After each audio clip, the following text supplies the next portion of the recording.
ओ आस्तावरी राजे, स्वतःच्या मुलाला घरातून हाकलले आणि स्वतः बंगल्यात बसलाय आरामात. या ना बाहेर, या बोलायचंय मला, या बाहेर.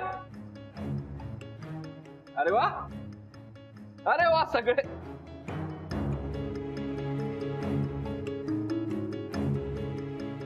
सगळे चला, सगळ्यांशीच बोलायचंय मला. हाकलल्यानंतर विसरला असाल माझं नाव. मी सोहम कुलकर्णी, सॉरी, सोहम प्रभाकर कुलकर्णी. या घराचा वारस आहे ना मी, आणि ही अवस्था केली आहे माझी तुम्ही.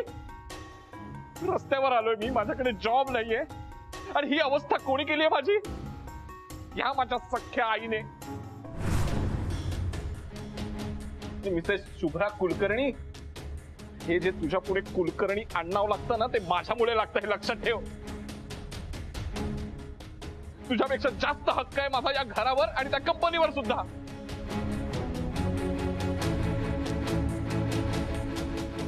एवढी मेहनत घेऊन मी कंपनी मोठी केली आणि ही 4 दिवस येऊन तिथे नोकरी करणार आणि माझ्याकडून सगळं हिसकावून घेणार. मी वारस आहे या कुलकर्णी घराण्याचा, कळलं ना? तर मी नसेन ना इथे, तर तुझ्या असण्याला सुद्धा काही अर्थ नाहीये, लक्षात ठेव. शुभ्रा, तुझ्यामुळे ना हे घर तुटलंय आज, लक्षात घे. मला घरातून बाहेर काढलं, खूप मजा येत असेल तुला, माझा अपमान झाला की तुला खूप आनंद होत असेल.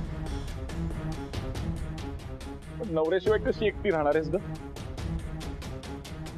आता खूप बंडखोर असल्यासारखं वाटत असेल तुला, पण एकट्या बाईकडे समाज कुठल्या नजरेने बघतो ना, ते कळेल तुला हळूहळू, आणि तेव्हा आठवण येईल माझी.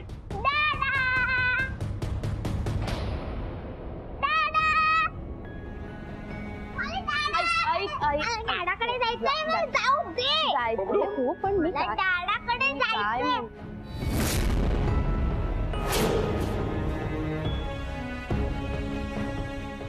शुभ्रा, सोड, मला दादाकडे जायचंय. नाही, मला दादाकडे जायचंय. आपण खेळूया अकरा, प्लीज.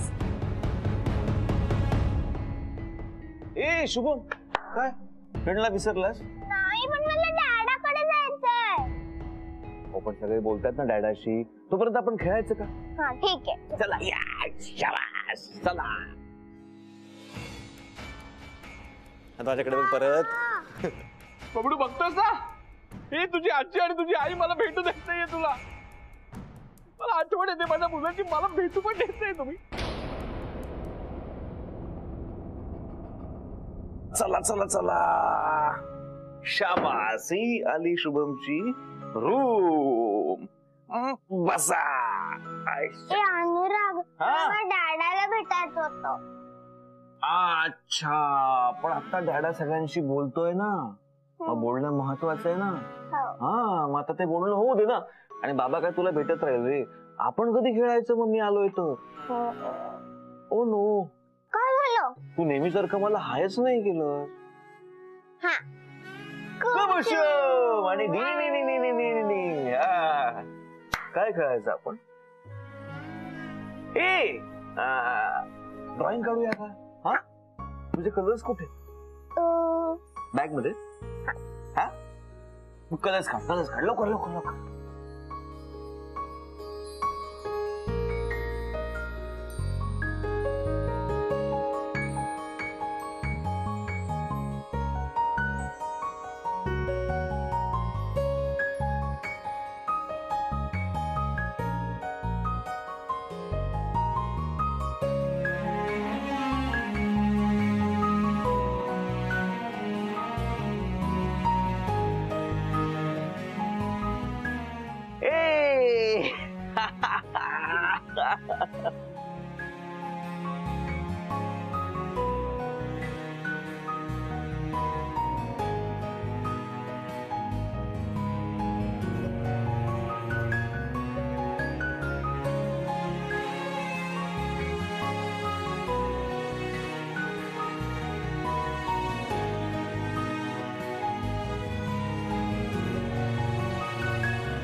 चांगलं करत नाहीयेस तू, कळलं ना? माझ्या मुलाला तोडतेस माझ्यापासून. Stop it Soham. बस झालं. मी कोणालाही तुझ्यापासून सोडत नाहीये. अरे एका लहान मुलासमोर बोलू दे तर तू बोलतोयस. त्याचा त्याच्या मनावरती काय परिणाम याचा विचारही तुझ्या मनाला शिवत नाहीये. म्हणून मी बबलूला आज जायला लावलं. सोहम, त्या घरात आमच्या बरोबर फक्त तू राहत होतास. तू केव्हाच आमच्या सगळ्यांपासून मनाने दूर गेला होतास सोहम. अरे त्या सुजानच्या नादी लागून तू तुझ्या सोन्यासारख्या बायकोला फसवलंस, तिच्याशी प्रतारणा केलीस आणि सगळा दोष तिचाच असल्यासारखा तिच्यावरच ओरडतोय. सगळं कळलंय मला. कंपनीत सुद्धा खूप अफरातफर केली असती.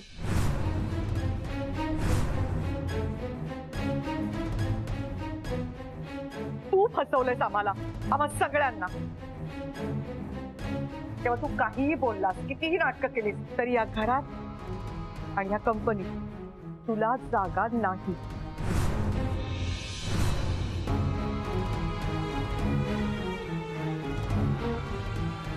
अशी कशी जागा नाही.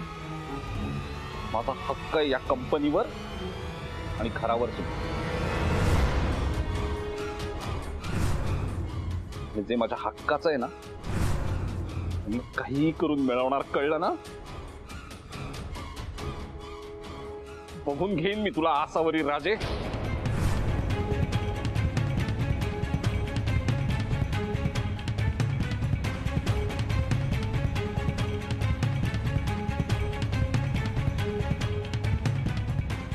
काय बघणार आहेस रे? काय बघणार आहेस? जा बस जा. बघ सोमा, आजपर्यंत तुझी सगळी नाटकं मी शांतपणे बघितली आहेत. फक्त माझ्या मुलीमुळे, शुभ्रामुळे, कारण तिने मला तशी शपथ घातली होती. आणि तू तो आजपर्यंत या घरात राहतोयस ना, तोही तिच्यामुळे. मी आधीच तुझ्या आईला सगळं सांगून टाकलं असतं. तुझ्या आईने तुला कधीच धक्के मारून बाहेर काढलं असतं, पण नाही.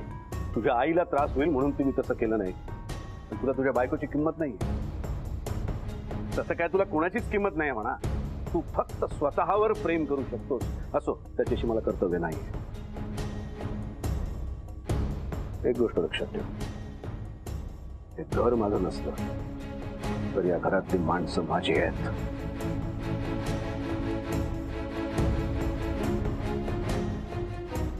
इथून पुढे माझ्या मुलीला आणि माझ्या बायकोला जराही त्रास देण्याचा प्रयत्न केलास, तुझ्याच भाषेत सांगतो, तू काही बघून घेण्याआधी मी तुला बघून घेईन. आजपर्यंत माझ्यातला शेफ बघितलास, सासरा बघितलास, बाप बघितलास, नवरा बघितलेला नाहीयेस. वेळ माझ्यावर आणू नकोस. ही नाती दूर राहिली, जगाशी नातं विसरशील. निघ इथून.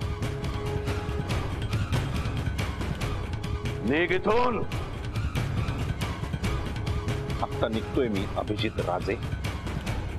पण आता मला बघायचंच आहे कसं आणि किती वेळ प्रोटेक्ट करताय तुमच्या फॅमिलीला.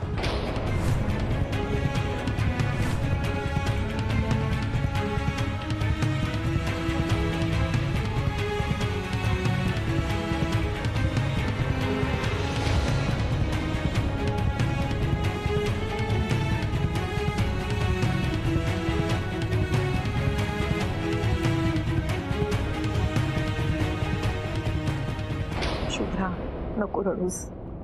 आई, मला वाटतं तुम्ही घ्यायला हवं होतं सोहमला घरात. काय बोलतोय शुभ्रा? हे अगं, आसावरून हे सगळं तुझ्यासाठी केलंय. बाबा मला माहितीये, पण सोहम बाहेर कसा भान सुटल्यासारखा वागत होता बघितलंत ना तुम्ही. आई, अहो सोहम बाहेर जाऊन काहीतरी उलट सुलट सांगू शकतो, आपल्याबद्दल बदनामी करू शकतो आपली. हळूहळू गोष्ट सगळीकडे पसरेल. लोक आपल्याबद्दल चर्चा करायला लागतील. आई, इतक्या मेहनतीने तुम्ही हा बिझनेस, हे घर सगळं उभं केलंय. माझ्यामुळे तुम्हाला का त्रास? आई, सोहमनी मला फसवलंय ना, मग त्याची शिक्षा तुम्हाला का भोगायला लागणार? म्हणून म्हणते मी, तुम्ही त्याला घरात घ्यायला हवं होतं दत्ता. हे बघ शुभ्रा, सोहम हे असं काही करणार, याचे नाटकं करणार, तमाशे करणार हे आपण आता गृहीतच धरायला पाहिजे. आपण त्याला घाबरून बसतो तर आपल्याला जगायलाच नको शुभ्रा. आणि तू लोकांचं म्हणशील ना, तर कधीच लोकांचा विचार केला नाही. लोकांचा विचार केला असता तर मी आणि तुझे बाबा एकत्र येऊच शकलो नसतो. अगदी बरोबर बोलते आता. लोक काय बोलतील याचा विचार करून कधीच आपले डिसिजन घ्यायचे नसतात शुभ्रा. आत्ता मी जे काही ऐकलं पाहिलं ते सगळंच भयंकर होतं. आणि आत्ता या क्षणाला तुझ्या मनात काय चाललं असेल याची कल्पनाही मला करवत नाही. पण शुभ्रा, तू एकटी नाहीयेस. तुझे आई बाबा तुझ्या पाठीशी आहेत, मी आहे. आणि लोकांचा विचार खरंच करू नकोस तू, कारण ते लोक आपलं आयुष्य जगत नसतात, आपलं आपल्यालाच जगावं लागतं. शुभ्रा, यापुढे तुझं आयुष्य बदलणार आहे. आतापर्यंत प्रोटेक्टेड होतं ना, तसं साधं सरळ सोपं नाही राहणार. पण असं फसवणाऱ्या माणसाबरोबर राहण्यापेक्षा एकटं आयुष्य जगलेलं बरं. त्यामुळे सोहम जसा वागलाय ना, त्याची शिक्षा तू प्लीज स्वतःला देऊ नकोस. शुभ्रा, घाबरायला ना सोहमला पाहिजे, कारण तो आता एकटा पडणार आहे. त्याच्यावरती प्रेम करणारी त्याची माणसं, त्याच्यावरती प्रेम करणारी त्याची बायको, या सगळ्यांची किंमत ना आता कळेल त्याला. त्यामुळे सोहमला घरात घेण्याचा, त्याला माफ करण्याचा प्रश्नच उद्भवत नाही. शुभ्रा, ओ रे बाळा, आई काय हवंय बाळा? माझे कलर संपलेत, मला कलर आणून दे ना. आता लगेच हवेत का तुला? हो. थांब, मी आणून देतो. नाही नाही नाही बाबा, थांबा. मी जाऊन घेऊन येते. त्याची जबाबदारी घेणं शिकलं पाहिजे मला आता.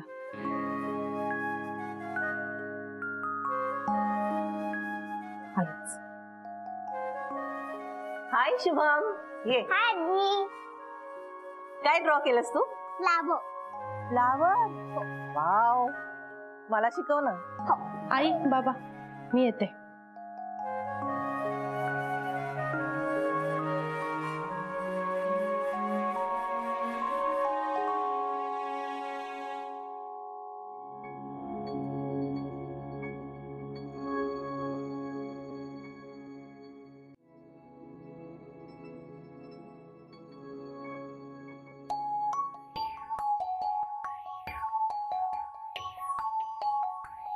शुभ्रा थांब. सोहम, तुला जे काही बोलायचं होतं ते झालंय तुझं बोलून. आता बास कर, जाऊ दे मला. का ग? आता जाऊ दे म्हणजे?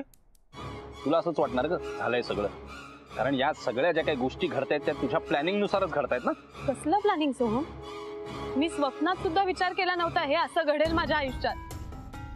सोहम, मला अतिशय साधं सरळ सोपं आयुष्य जगायचं होतं, पण तुला हे सगळं नको होतं. तुझ्या प्रायोरिटीज, तुझी स्वप्न वेगळी होती. त्याला मी काय करू? आहेतच, माझी स्वप्न मोठीच आहे. हा काय गुन्हा आहे का? मग आहेत, माझ्या प्रायोरिटीज मोठ्या आहेत, तुझ्यापेक्षा तर नक्कीच आहे. मला आयुष्यात भरपूर पैसा कमवायचा, काय गुन्हा आहे हा? आणि हे सगळं मी नीट व्यवस्थित मॅनेज करत होतो, तू मध्ये आलीस आणि वाट लावलीस सगळ्याची. मी काय केलं सोहम? तूच केलंस ना शुभ्रा. माझी आई आता माझ्याशी जसं वागते तसं कधीच वागली नसती जर तू मध्ये नसतीस तर. तुझ्याचमुळे होतंय ना हे. आज तिने मला घराबाहेर काढलंय, ऑफिस बाहेर काढलंय. कोणामुळे? तुझ्याचमुळे ना. या घरावर माझा हक्क आहे, कळलं ना शुभ्रा? पण आज माझी आई कोणाचा ऐकतेय? तुझा ऐकतेय. काय हरकत नाही, तुला हौसच होती ना तिचं लाडकं असण्याची. पण आता तुझा ऐकतेय ना, मग आता तूच जाऊन समजाव आईला, सोहमला घरी परत बोलाव म्हणून. काय ठरवलंय काय तुम्ही? बबडूला सुद्धा वडिलांशिवाय वाढवणारा? वडिलांशिवाय जगणं काय असतं ना ते मी अनुभवलंय, कळलं ना? प्लीज बबडूच्या वाट्याला ते आयुष्य येऊ देऊ नकोस, प्लीज, कळलं ना? समजाव जाऊन आईला. तुम्हाला काय कळतोय सगळं? मी नाही आईना जाऊन काही सांगितलंय, त्यांनी स्वतःच्या डोळ्यांनी पाहिलाय सगळा प्रकार. सोहम, मी तुला याआधी खूप वेळा सावध केलं, विनवण्या केल्या होत्या, तू ऐकलं नाहीस माझं. जे व्हायचं तेच झालंय आता. त्यामुळे आता मला त्रास देऊ नको. आणि आईना मोठा धक्का बसला या सगळ्याचा. या परिस्थितीत मी त्यांच्याशी बोलणार नाहीये. मला जाऊ दे. शुभ्रा थांब. सोहम, आणि माझ्या त्रासाचं काय? मला जो त्रास होतोय त्याचं काय? सोहम सोड हात प्लीज. मला रस्त्यावर आणलंयस तू, त्याचं काय सांग? सोहम प्लीज, सोहम दुखतंय सोहम प्लीज. मला कोणाची पर्वा नाहीये, कळलं ना? मला माझं घर हवंय, माझा बिझनेस हवाय, मला बाकी काय नको आहे. बोल. सोहम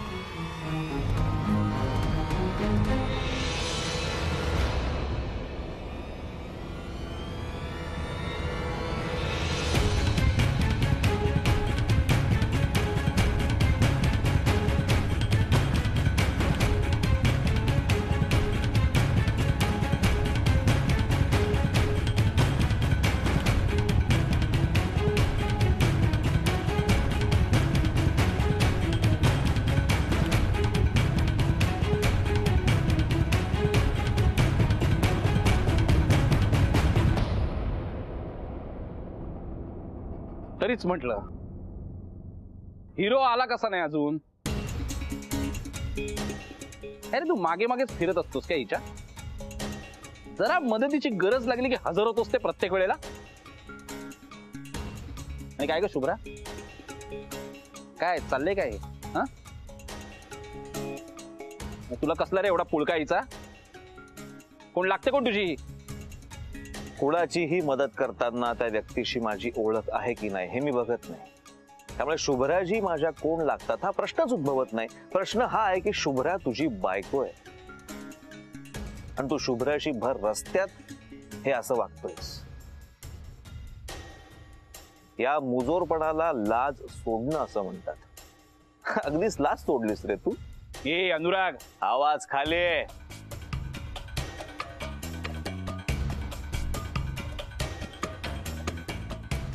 तू जे वागतोयस ना त्याला हिंसा असं म्हणतात. आणि याबद्दल जर पोलीस कंप्लेंट केली ना तर तुझा आवाज पोलीस काढतील. करू कंप्लेंट? हा,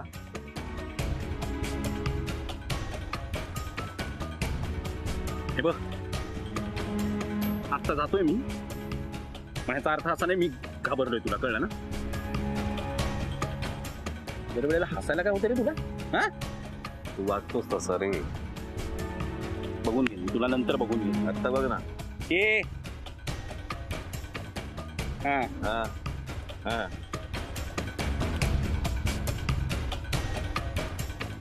आणि हे बघ शुभ्रा, तुला शेवटचं सांगतोय मी, आईशी बोलायचंय तुला, लक्षात ठेव. नाहीतर काय? तुझ्याशी बोलतोय मी, माझ्या बायकोशी बोलतोय ना, मध्ये मध्ये यायचं नाही, कळलं ना? आता बायको आठवली. लक्षात ठेवा शुभ्रा.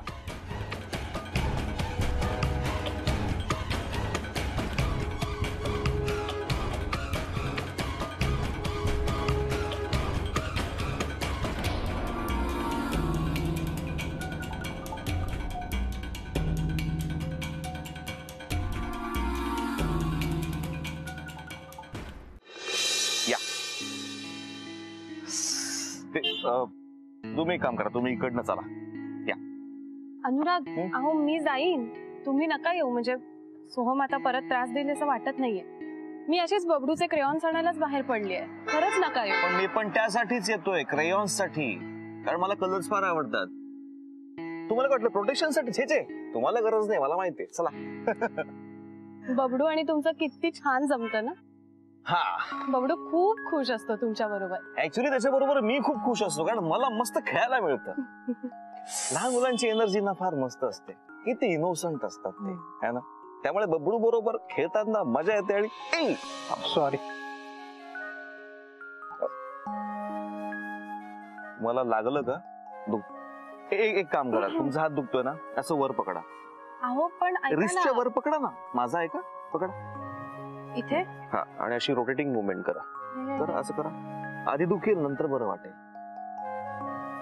मुवमेंट करत राहा. ब्लड फ्लो प्रॉपर सुरू करा ना, की बरं वाटेल. ते वाटतंय बरं? थोडं. हा, थँक्यू. थँक्यू नाही म्हणायचं, आपली डील वेगळी आहे. तुम्ही काहीतरी छान बनवणार ना खाण्यासाठी. हा, म्हणजे मग तुमचं थँक्यू माझ्यापर्यंत पोहोचणार. अच्छा, म्हणजे काहीतरी छान खायला मिळावं म्हणून हे सगळं चाललंय. खरे म्हणजे तसं पण नाही, म्हणजे कलर साठी. हा, हुशार आहात तुम्ही. चला.